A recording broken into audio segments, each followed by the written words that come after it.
Hare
Krishna, Krishna Krishna, Hare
Hare Krishna, dear devotees, please accept my humble obeisances. All glories to Srila Prabhupada.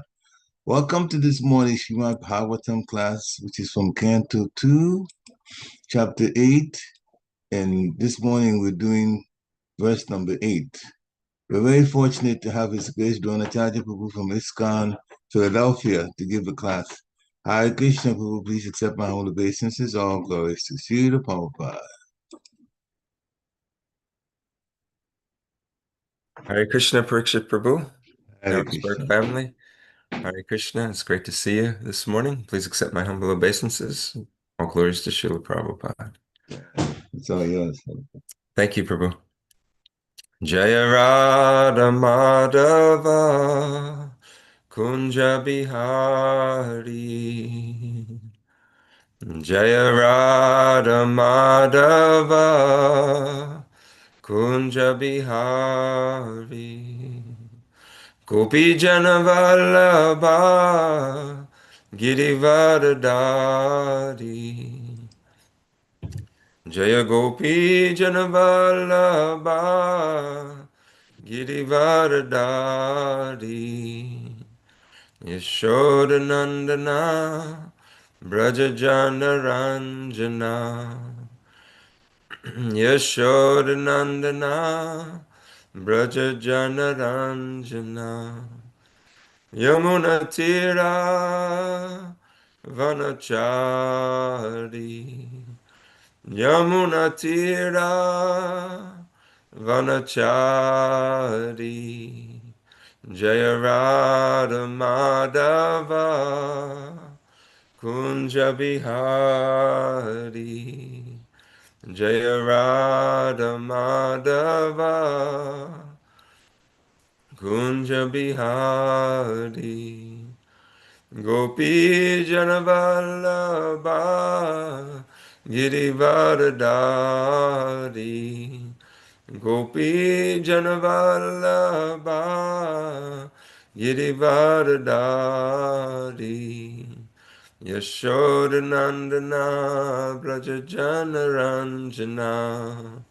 Yashodanandana Brajajana Ranjana. Yamunatira Chari. Yamunatira Chari. Jayarada Madhava Kunja Bihari. Jaya Radha Madhava Kunja Bihari. Jayam Vishnupad Paramahamsa Paribraj Gacharya Ashotara Shishimad His Divine Grace Srila A.C. Bhaktivedanta Swami Prabhupada Ki Jai. Jayam Vishnupad Paramahamsa Paribraj Gacharya Ashotara Shishimad His Divine Grace Srila Bhakti Siddhanta Saraswati Goswami Thakur Maharaj Ki Jai. Anantakoti Vaishnavrinda Ki Jai. Namacharya Srila Hardayas Thakur Ki Prem Kaho Shri Krishna Chaitanya Prabhu Nityananda Shri Advaita Gadadhar Shri Vasadi Gaura Bhaktivinoda Ki Jai. Shri Radha Krishna Gopa Gopinath Shama Kunda Radha Kunda Giri Govardhan Ki Shri Vrindavan Dham Ki Yay. Navadvip Mayapur Dham Ki Yay. Jagannath Puri Dham Ki Yay. Ganga Maya Ki Yay. Yamuna Maya Ki Yay. Bhakti Devi Ki Yay. Tulsi Devi Ki Yay. Grantaraj Srimad Bhagavatam Ki Yay. Shri Harinam Sankirtan Ki Yay. Samaveta Bhaktivinoda Ki Yay. Nitai Gaura Premanande. Hari Hari All Bo. glories to the assembled devotees. Hare All Krishna. glories to the assembled devotees. Hare All Krishna. glories to the assembled devotees. Hare Krishna. All glories, all glories, all glories to the lotus feet of Shri Shri Guru and Shri Gauranga. All glory to Shri Shri Guru. Nama Om Vishnu Padaya Krishna Prastaya Bhutale Srimate Bhakti Tirtha Swamine Namane Namaste Krishna Padaya Prabhupada Shuddhatmane Shri Gaura Karuna Shakti Bhakti Tirtha Iti Namane Nama Om Vishnu Padaya Krishna Prastaya Bhutale Srimate Bhakti Vedanta Swamine Namane Namaste Saraswati Devi Gauravani Pracharine Nirvishesha Shunyavadi Paschatya Deshatarine. Om Namo Bhagavate Vasudevaya. Om Namo Bhagavate Vasudevaya. Om Namo Bhagavate Vasudevaya. Om Namo Bhagavate Vasudevaya. Om Namo Bhagavate Vasudevaya. Om Namo Bhagavate Vasudevaya. Narayanam Namaskrityam Naram Chaiva Narottamam Devim Saraswatim Vyasam Tato Jayamudirajet Nastu Prayeshu Abhadreshu Nityam Bhagavata Sevaya Bhagavati Uttama Shloke Bhaktir Bhavati Nashtuki. Before reciting Srimad Bhagavatam, let us offer our respectful obeisances unto the Supreme Personality of Godhead, Lord Narayan, unto Narayan Rishi, the supermost human being, unto the Goddess of Learning, Mother Saraswati, and unto Srila Vyasadeva, the author. By regular attendance in classes on Srimad Bhagavatam, and rendering service to the pure devotee, all that is troublesome to the heart becomes almost completely destroyed, and devotional service unto the Supreme Personality of Godhead becomes established within our hearts as an irrevocable fact. This morning we are continuing the study of the second canto, chapter 8, entitled Questions by King Parikshit, and we are on text number 8.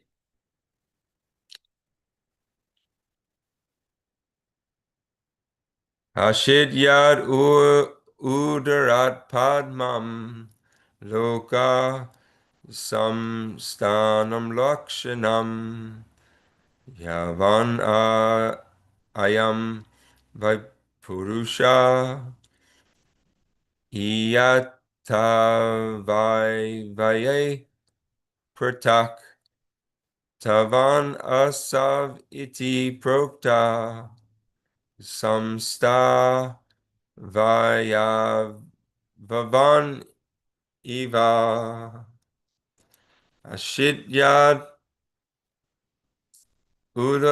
padmaṁ loka-saṁsthāna-lakṣaṇam yāvān ayaṁ puruṣa iyattāvayavaiḥ pṛthak tāvān asāv iti proktaḥ saṁsthāvayavavān iva āsīd yad-udarāt padmaṁ loka-saṁsthāna-lakṣaṇam yāvān ayaṁ puruṣa iyattāvayavaiḥ pṛthak tāvān asāv iti proktaḥ saṁsthāvayavavān iva. Hare Krishna devotees, please chant. āsīd yad-udarāt padmaṁ loka-saṁsthāna-lakṣaṇam yāvān ayaṁ puruṣa iyattāvayavaiḥ pṛthak tāvān asīd proktaḥ saṁsthāvayavavān iva. Hare Krishna.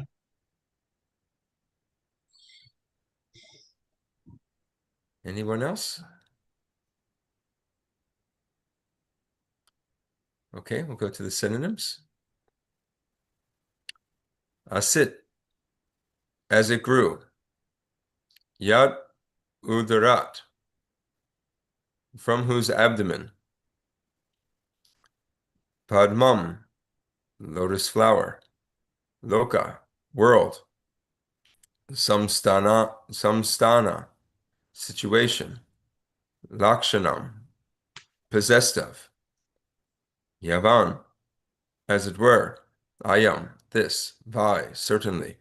Puruṣa, personality of Godhead. Iyattā, measurement. Avayavai, the embodiments. Pṛthak, different. Tāvān, so. Asāv, that. Iti proktaḥ, it is so said. Saṁstha, situation. Avayavavān, embodiment.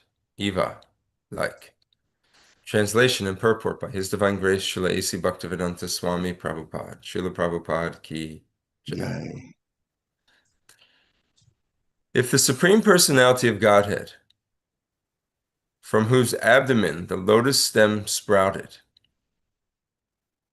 is possessed of a gigantic body according to his own caliber of measurement. Then what is the specific difference between the body of the Lord and those of common living entities? Purport. One should note how Maharaj Parikshit intelligently put questions before his spiritual master for scientific understanding of the transcendental body of the Lord. It has been described in many places before this, that the Lord assumed a gigantic body, like that of Karnadakshayi Vishnu, from whose hair pores innumerable universes have generated. The body of Garbhodakshayi Vishnu is described as sprouting a lotus stem, within which all the planets of the universe remain. And at the top of the stem is the lotus flower, on which the Lord Brahma is born. In the creation of the material world, the Supreme Lord undoubtedly assumes a gigantic body, and living entities also get bodies, big or small, accordingly to necessity. For example, an elephant gets a gigantic body according to its needs.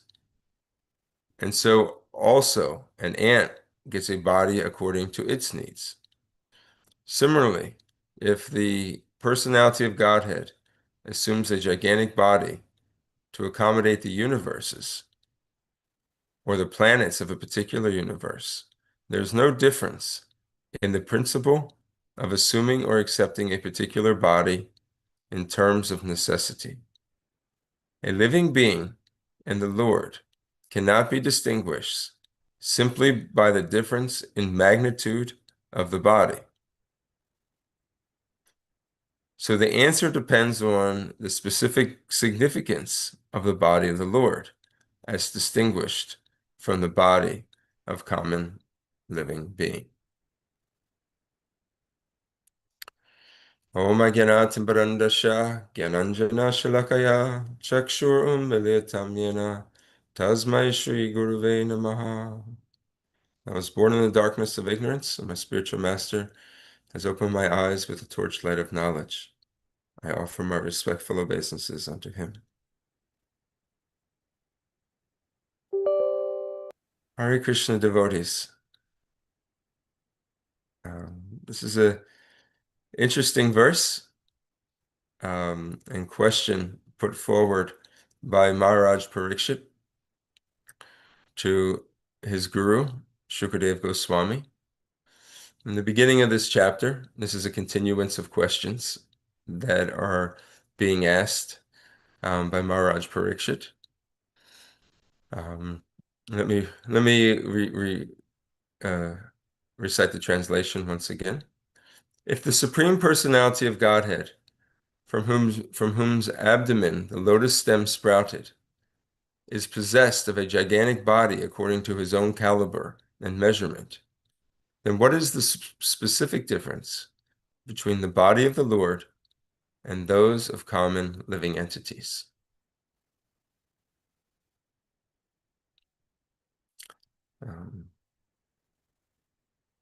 So these questions will be answered by Shukadev Goswami later on, and as the chapter goes forward into the next chapters. Srila Prabhupada starts off this purport by mentioning that Maharaj Parikshit intelligently put questions before his spiritual master for the scientific understanding of the transcendental body of the Lord. This is an important point, is where and how we acquire knowledge about Krishna, the absolute truth. Spiritual topics that are beyond our capacity to understand. And one of them is, how does the transcendental body of the Lord actually What is, how does it work?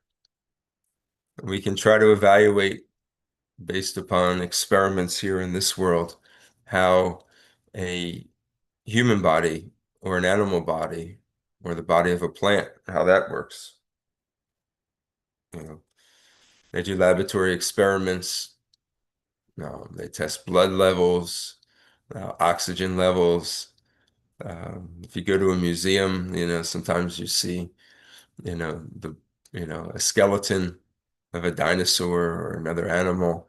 And I remember when I was in high school, we used to have to dissect frogs or other animals. I don't know if anybody else had to do that or not. But we wanted to study the anatomy. But anyway, so many tests go on through scientific experiments. And then we also know our own bodies. We know when we're getting tired, how much sleep we need, the right amount of foods, the right type of foods. If we eat certain foods, it doesn't work for us. And so we have some understanding of our bodies and these material bodies, how they work. But even with that, we're still puzzled by many things, and unable to control certain things. How the process of digestion truly works.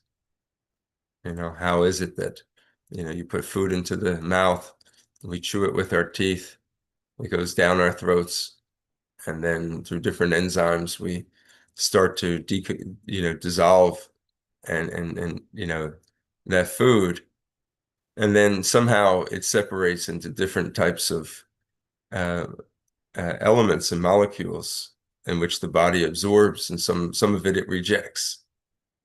And then it continues to come out, through as waste, and then other parts of it get used as energy. And then, of course, the aging process, even though we understand it, we have been unable to curtail it. So the point is that we're able to study these material bodies, and we're learning new things, and our understanding of it isn't absolute, but we have some understanding of it. But when we try to approach something like the transcendental nature of the body of the Lord, here is being told that we need to approach a higher authority, a spiritual authority. Tadvidi pranipratena pariprakshena sevaya upadekshanti te jnanam jnaninas tattvadarshana. Just try to learn the truth by approaching a spiritual master. Inquire from him submissively and render service to him. The self-realized soul can impart knowledge unto you because they have seen the truth. So that is the key. They have seen the truth, so they can then impart knowledge to you. They are transcendentally connected through the parampara in a relationship with Krishna, and thus have insight into these topics. But also, because they are present either by sound in the form of books or physically present, they can impart knowledge to you about your questions. One should ask relevant questions, such as Maharaj Parikshit. Prabhupada said this is an intelligent question. Why? Because it will build an understanding, and from that understanding will build faith. And from that faith, one can increase attachment to the Lord and render pure devotional service. Pure devotional service is service that is separated from this desire to want to speculate and come up with one's own understandings. It is also free from any type of material desire for some type of gain for ourselves. But specifically to today's verse, it's free from mental speculation. Otherwise, how can we understand something that is inconceivable to us?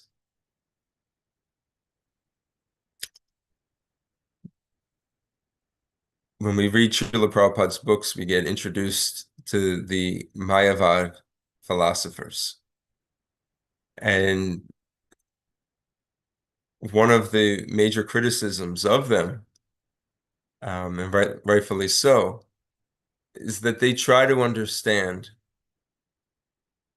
the transcendental nature of the Lord through the process of mental speculation, or a term that Srila Prabhupada uses is inductive reasoning, meaning we're trying to understand through our experiences here in this world.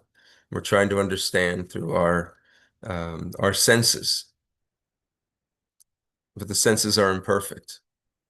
We're trying to understand through our minds, but our minds are not fully developed.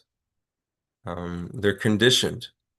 How are they conditioned? They're conditioned by our experiences here in this material world. The mind can become purified, but how is that purification? It can be purified through the engagement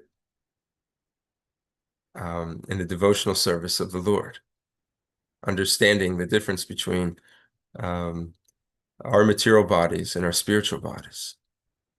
But when we try to come to the understanding of who God is, what is spirit, and how it differentiates from matter, and who the Supreme Lord, the source of everything, is, the conclusion that the Mayavadis come to is that,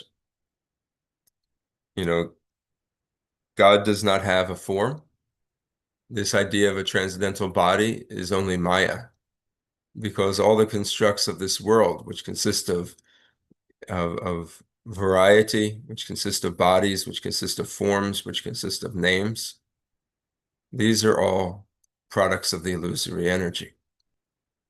And that the Lord, so beyond that, in the liberated stage, one is free from all of this.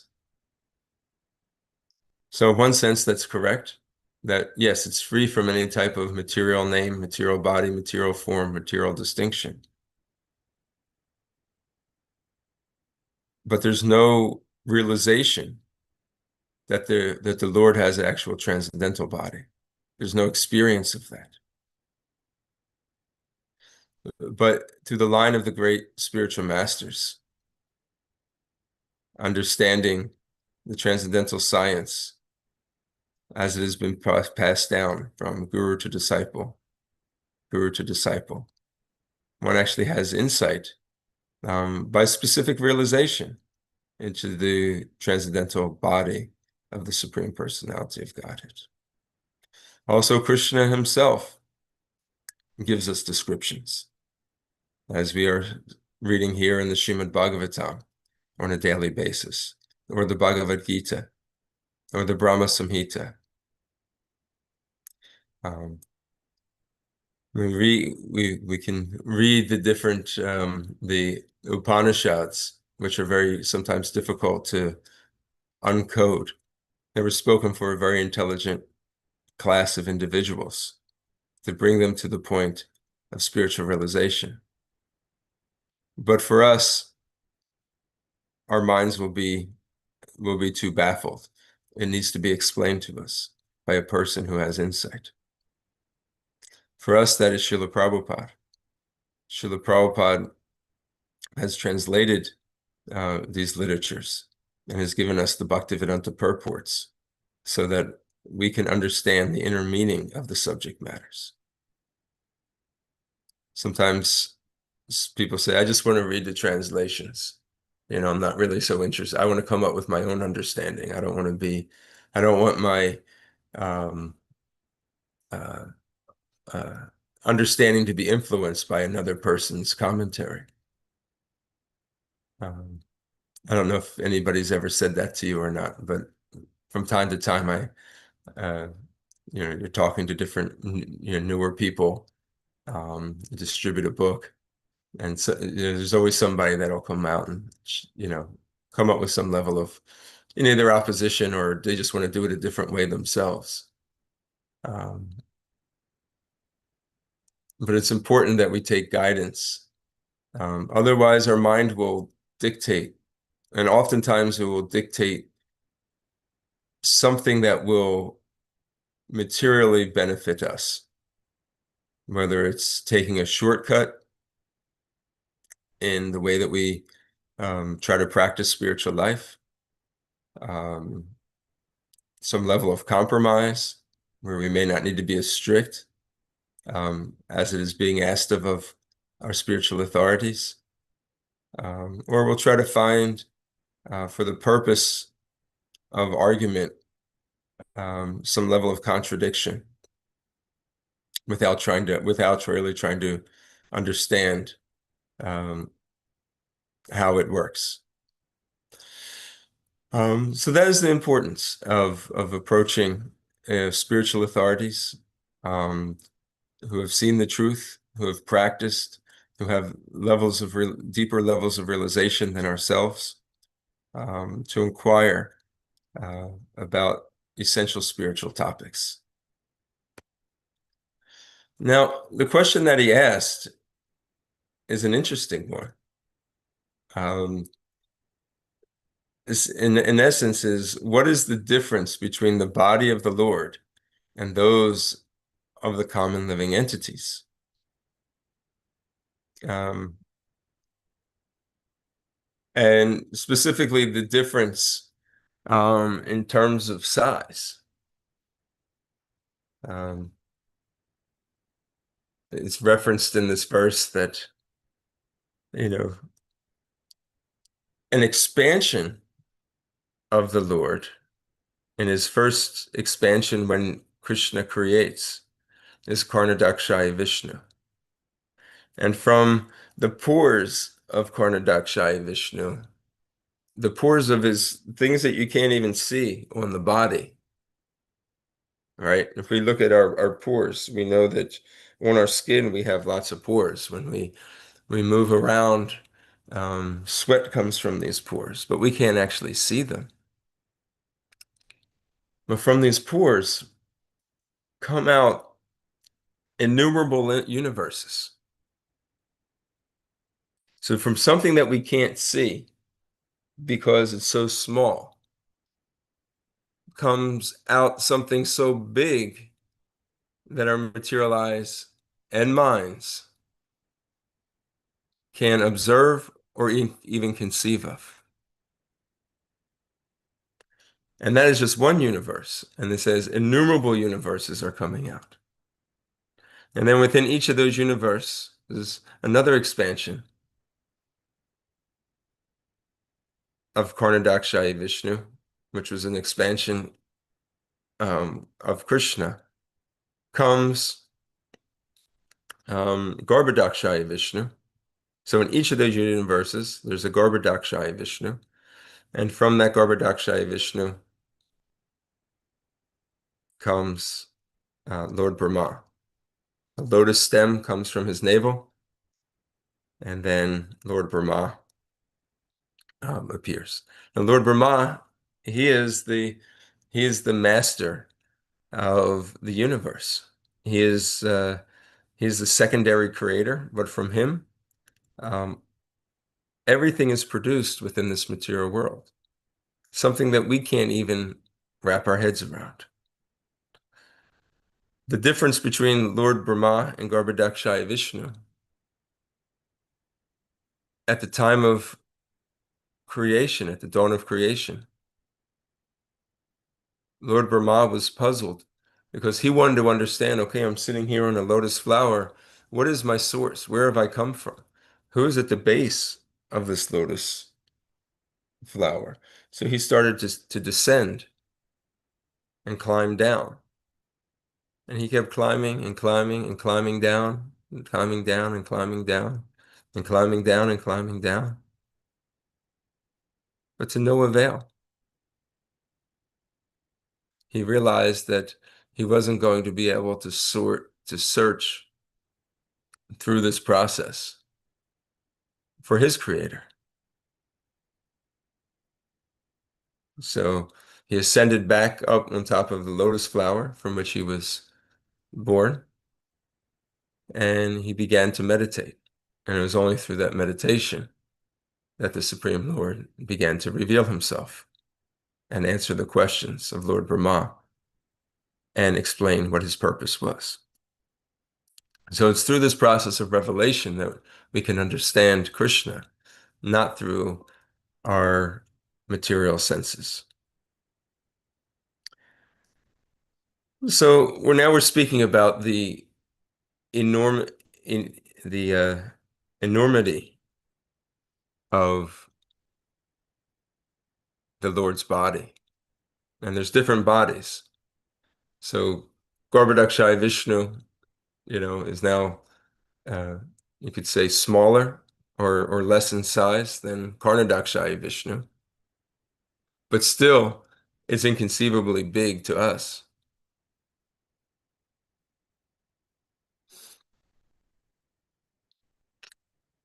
And that is all an expansion of the Supreme Personality of Godhead, Krishna. Now, this is where it gets interesting. From Garbhodakshaya Vishnu, there's another expansion named Kshirodakshaya Vishnu. And from Kshirodakshaya Vishnu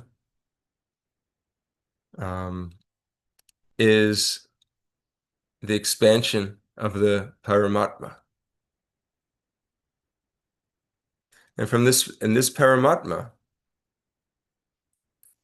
is so amazing that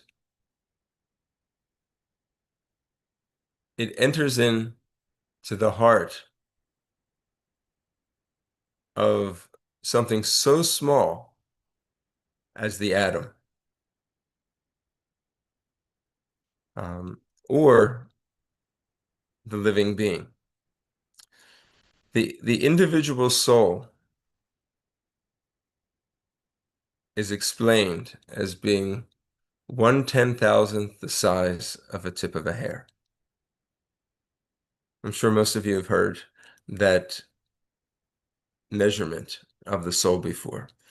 Srila Prabhupada, he quotes it from one of the Upanishads in the second chapter of the Bhagavad Gita.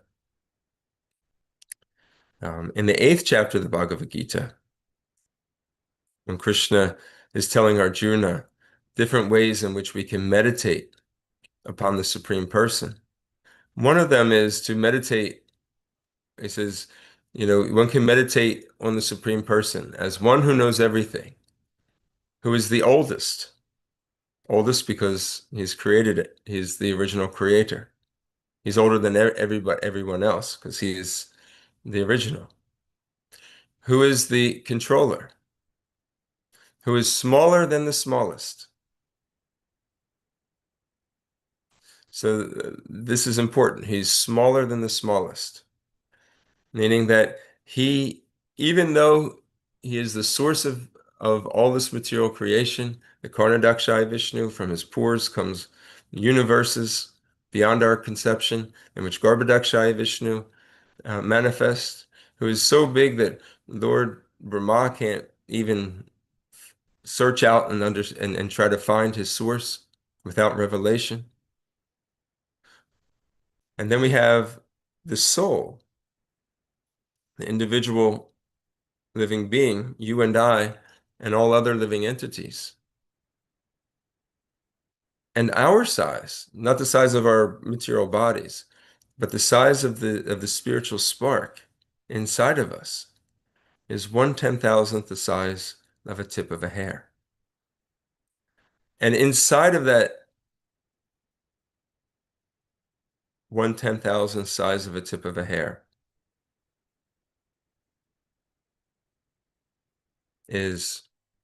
resides this Paramatma, who is also Krishna.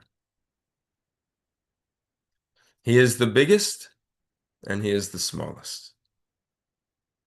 We can't even claim that we are the smallest. Srila Prabhupada says in this purport, he is smaller than the smallest. The living entity is 1/10,000th part the tip of a hair. But the Lord is so inconceivably small that he enters into the heart of this particle. Therefore, he is called smaller than the smallest. As the Supreme, he can enter into the atom and into the heart of the smallest and control him as the Supersoul. So as the Supersoul, Krishna is witnessing and recording the actions and intentions of every single other soul. So although smaller than the smallest, he does not lose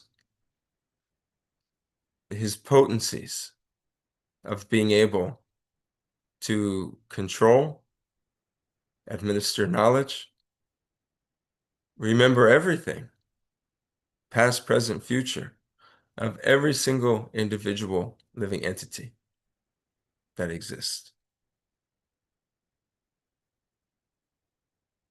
Although so small, he is still all-pervading and is maintaining everything.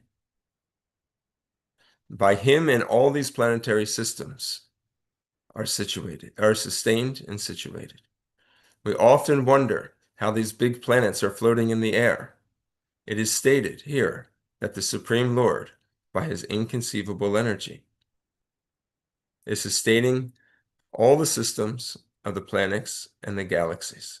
So he's sustaining the world outside of us, but he's also sustaining our bodies inside of and directing the spirit soul. And there's a term for this, and this is achintya.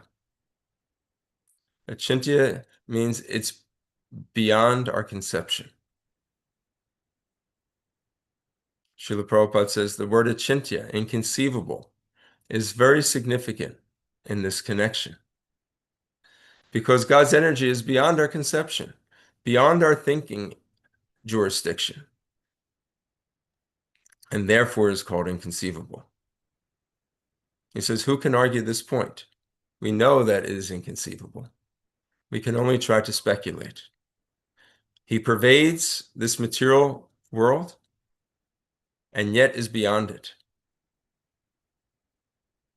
We cannot comprehend even this material world, which is insignificant to the spiritual world. So how can we comprehend what is beyond? Achintya means that which is beyond the material world. That which argument, logic, and philosophical speculation cannot touch. That which is inconceivable. Therefore, intelligent persons, avoiding useless argument and speculation, should accept what is stated in the scriptures, like the Vedas, Bhagavad Gita, and Srimad Bhagavatam, and follow these principles they set down. This will lead one to understanding. That is from the purport of the 8th chapter, 8th verse of the Bhagavad Gita.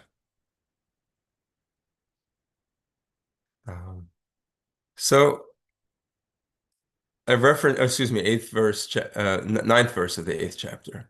I use that as reference today because it's the same subject matter that we're looking at. And a takeaway from this for me, as I was reflecting last evening, is that it oftentimes bothers the false ego, that there's something inconceivable to us. We want to put some parameters around it. We want to put our imagination to it.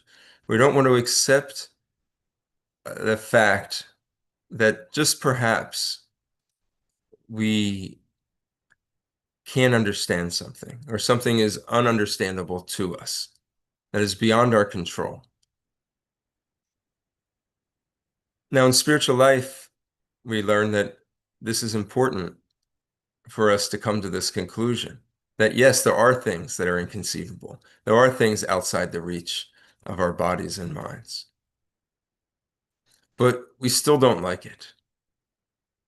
And we're always being forced by our body, our conditioned nature, that is always fighting us.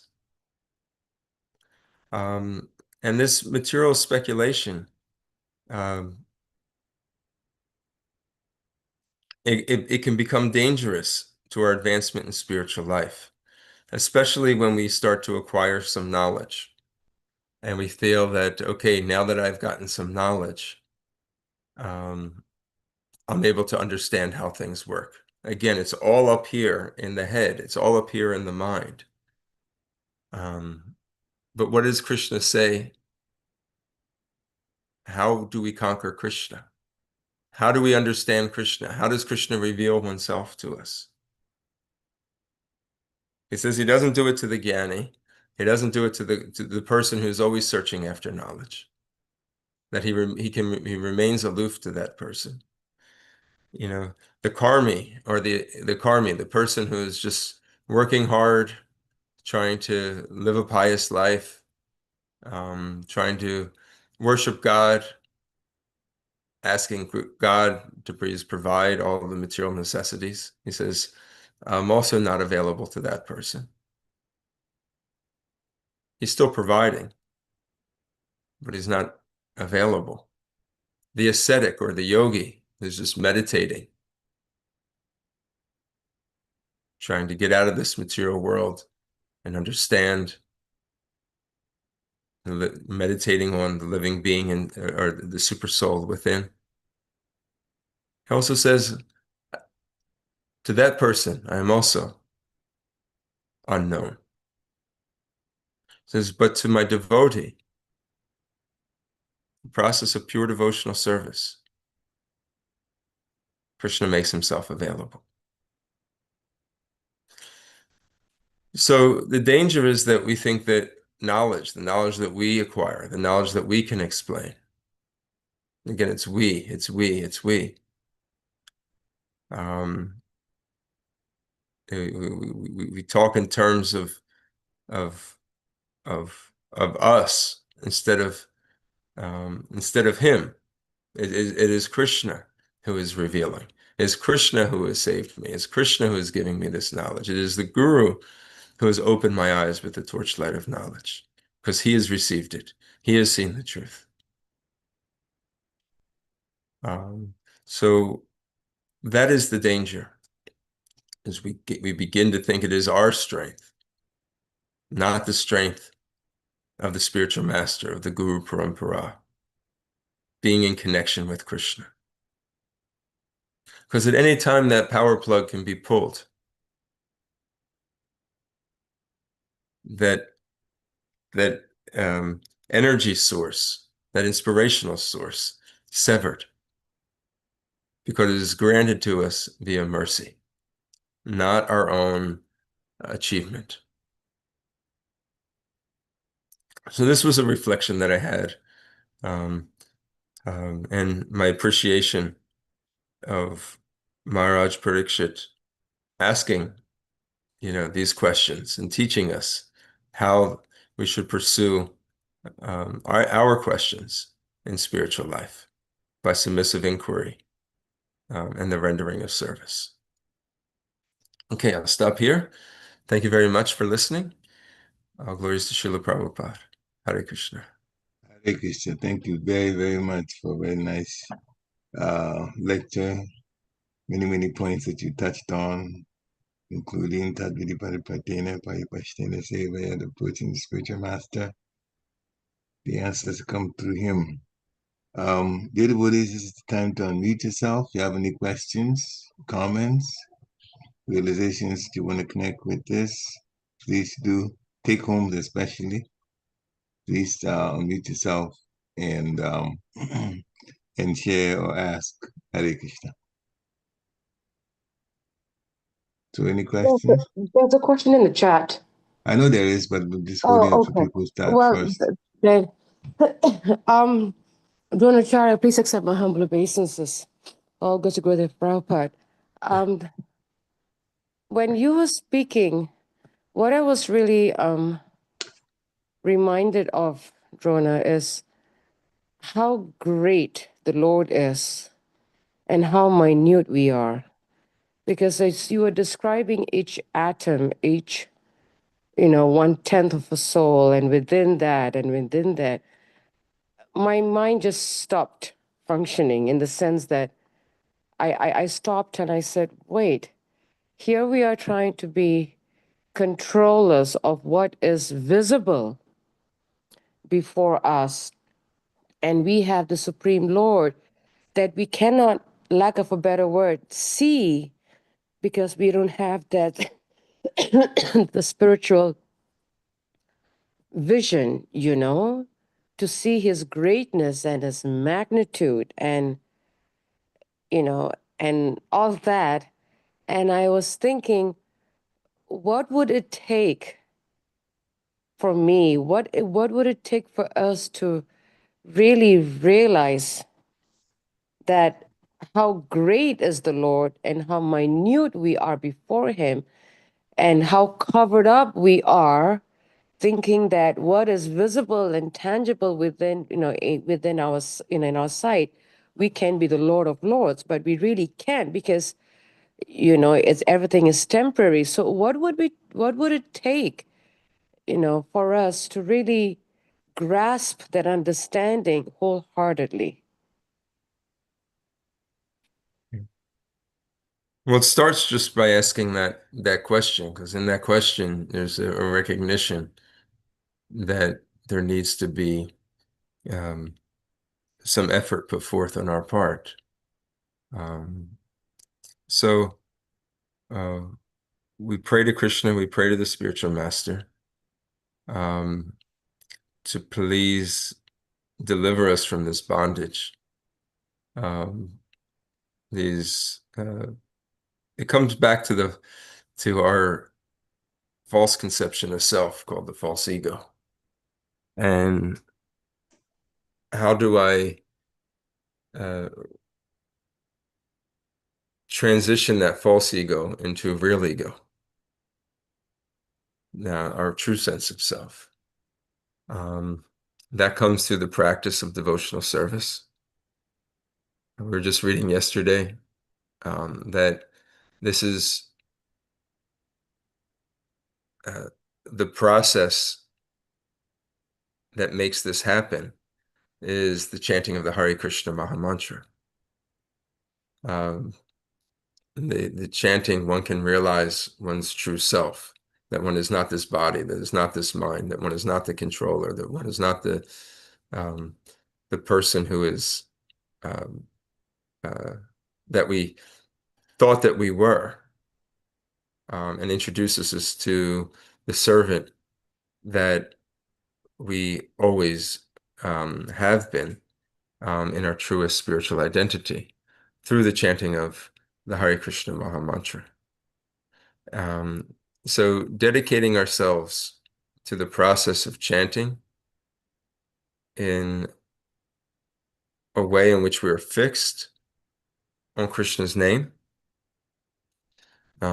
So offenseless chanting, but also dedicating ourselves to reading the scriptures and then applying them. Has it transformed us? Has it made a difference in our life? Do I act differently? Do I behave differently? Is my mindset different? And if not, challenging ourselves and asking for the mercy of the Lord to please let this change me. I want to become this devotee that you described. These qualities, Krishna, that you're describing, I want to become like them. The qualities that I see visible in the spiritual masters, I also want them. Not so I can become celebrated. No, so I can become free. I can become free to render devotional service that is unencumbered by my material desires. It's a much better position to be in there than to think that you don't have those struggles. Some people, they don't think they have them because they're performing devotional service.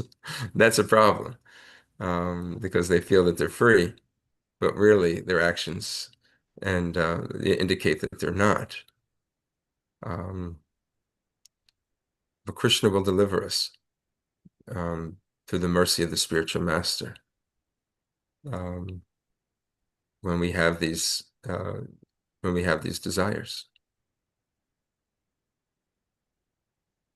we want our desires to be that's what we want our desires to be, as opposed to asking Krishna, please provide this for me, please provide that for me.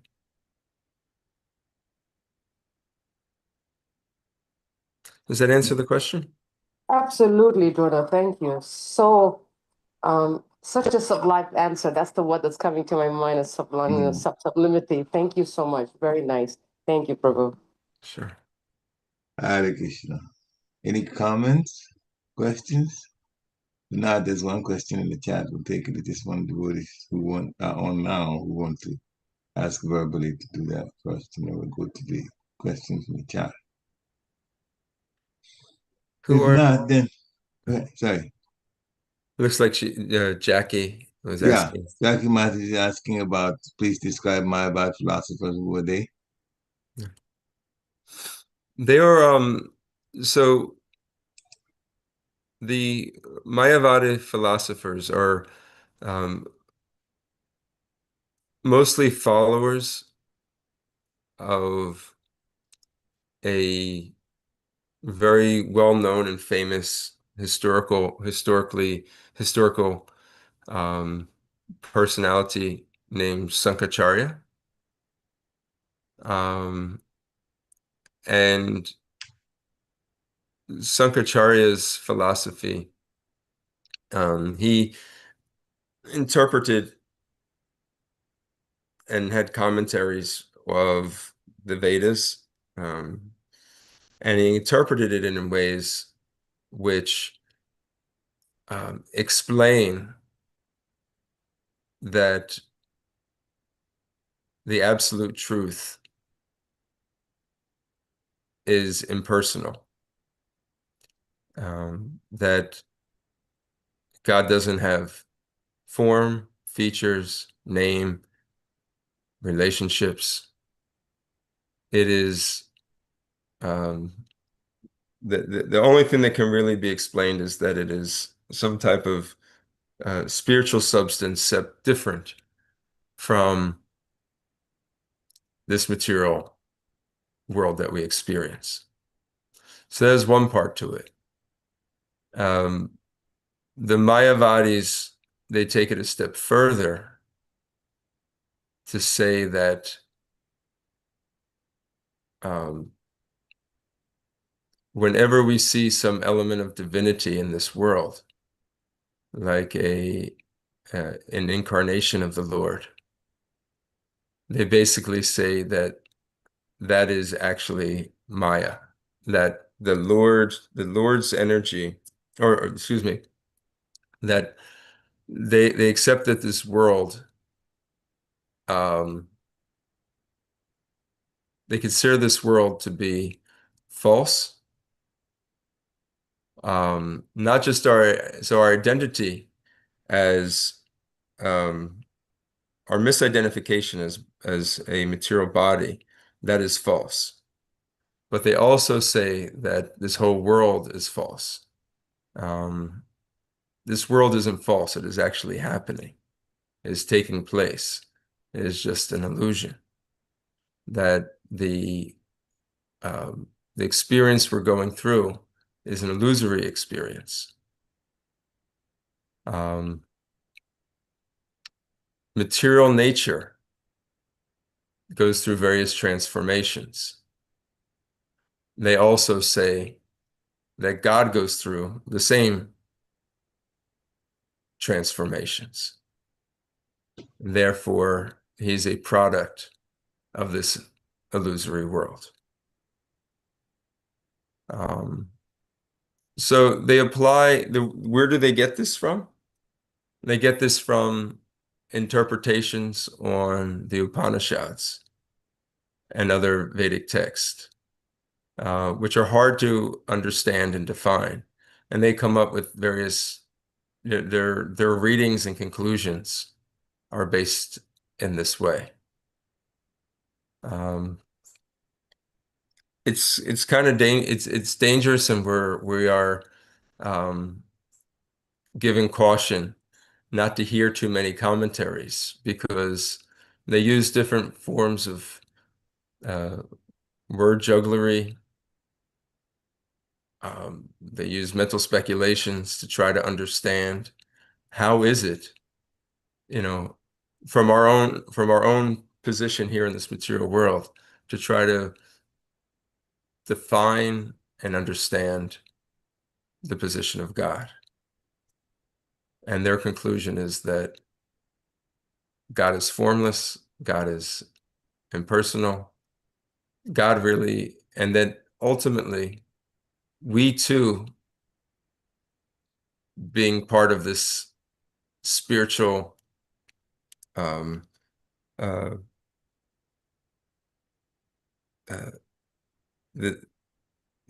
this big spiritual equation, that in our liberated state, we are also God, meaning we are also Brahman. We just kind of all merge together.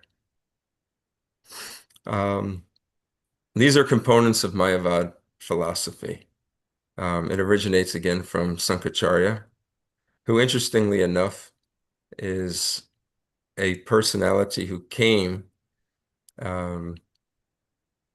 in order to help. He had a mission. He had a purpose. He's an incarnation of Lord Shiva, and he came to pull the Vedic text and try to reestablish them after Lord Buddha had come. And Lord Buddha, and his mission, he basically minimized and erased the Vedic literatures, because they were being used in order to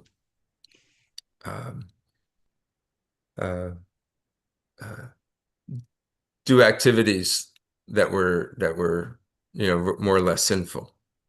So he got rid of the Vedic text, the people practicing them in society. Sankaracharya reintroduced them, but he did so in a way that was interpreted to be impersonal. This was just part of the methodology of reintroducing the Vedic understanding of the Supreme Absolute Truth. So it wasn't complete, it wasn't full, but it was just a kind of a partial introduction. Sankaracharya himself was a devotee. In fact, he had a very famous song that he chanted at the end of his life: Bhaja Govinda, Bhaja Govinda, Bhaja Govinda, Maru Mate. So just chant and worship Govinda. Just chant and worship Govinda. Stop, speculating and using your foolish mind to try to understand these topics. But still, there's a group of philosophers, and much of the philosophy that comes from India through various yogis and teachers is influenced by this Mayavad philosophy, that I am God, you are God, we're all just an illusion, but in our unillusioned state, we actually all realize that we are God. Our argument to that is, how does God fall under illusion? And if he does fall under illusion, whose illusion is it? Well, it's his own, this Maya, or the illusory potency that we're all under the influence of. That is created by God. So how can God fall under his own illusion? And if he does fall under that illusion, he has, as we see in his pastimes, that's a different form of illusion. He has the ability to control it, but he is not actually under the control of another force. So these are some concepts of Mayavad philosophy and a little bit of the history of it. If you really want to get into it, there's a couple places in the Chaitanya Charitamrita. One is the conversation with Sarvabhauma Bhattacharya, Madhya Lila, 6th chapter, and then also a conversation with Prakashananda Saraswati. These conversations are also available in the book Teachings of Lord Chaitanya. It can get very philosophical, but these are some of the points. Sorry for maybe being a little too long-winded there. There's a couple components to Mayavada philosophy, and some I may have left out as well. I don't know. I don't think I didn't completely cover it all, but there are some ideas about who Mayavada philosophers are. Thank you very much. There's one point I'll add is that Srila Prabhupada advises against being involved in Mayavada philosophy. Just so you know, Jackie. Not at all in favor of it. He calls them rascals. No, just so you know. Hare Krishna. Any other point? Oh, okay. Thank you. Did that make sense? Do you have any follow-up to that, Jackie? Any follow-up questions? No, Prabhu. No, thank you. Okay. Thanks. Hare Krishna. Any final questions? We're on top of the hour now. And final questions, comments? If not, then I want to thank you very much for a nice class. It's always insightful, the classes that you give. So, dear devotees, have a wonderful, wonderful rest of your week. This is Jidanyatra, and as Ansi announced yesterday at the temple, there's going to be 1 hour of bhajans from 6:30 on this week. So if you have a chance to come to the temple, please come. We're all excited about wanting to chant and be with Shishinita Guru Chandra and the Lord also in this Jivanyatra pastime. The time it goes on 4 days, and then Friday I think it's Balaram Jayanti, if I'm not mistaken. Yeah. Yes. So that is also going to be the celebration. Mm-hmm. So one after another, Janmashtami is coming up too the following weeks. So much in August. Okay. Hare Krishna. Jai. Vanchakalpatarubhyascha kripa sindhubhya patitanam pavanebhyo vaishnavebhyo namo namah. Shri Prabhupada ki jai. Thank you, devotees. Thank you for your Hare Krishna. Jai.